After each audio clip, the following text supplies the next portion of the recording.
This video is about transplanting palms, which may not be relevant to you if you live in a cold climate where palms can't grow. Transplanting palms is a different process because they are not trees.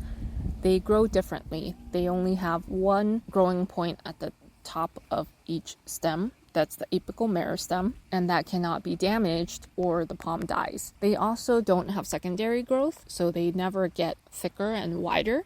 But that also means that they don't replace any material that's damaged on the outside of the trunk. So anything that might damage the trunk will be permanent. They also regularly grow new roots at the base of their trunk in an area called the root initiation zone. And this is really key. This means that once roots are cut, they will regenerate. And that means that you can move palms with a much smaller root ball. In terms of timing, palm transplanting should be done in the warmer months when root growth is high. When you pick a palm, you actually want a palm that's a little bit more mature. You want one that has a trunk at least. The trunk holds resources and makes it more likely that that plant will be successfully transplanted. That's one way it differs from transplanting trees where you have more success with a younger tree. You also want to pick a healthy, well-structured palm, meaning a palm that has a very nice, consistent trunk, no narrowing and then expanding again, because that is a defect that you can't correct. When the palm is being dug up, the root ball is going to be much smaller than the root ball of a normal tree. According to this book by Hodel, for most species, you can get away with a root ball that extends 12 inches from the trunk and goes 12 to 24 inches deep. It's very common practice to also tie the fronds up to protect that apical meristem at the top. But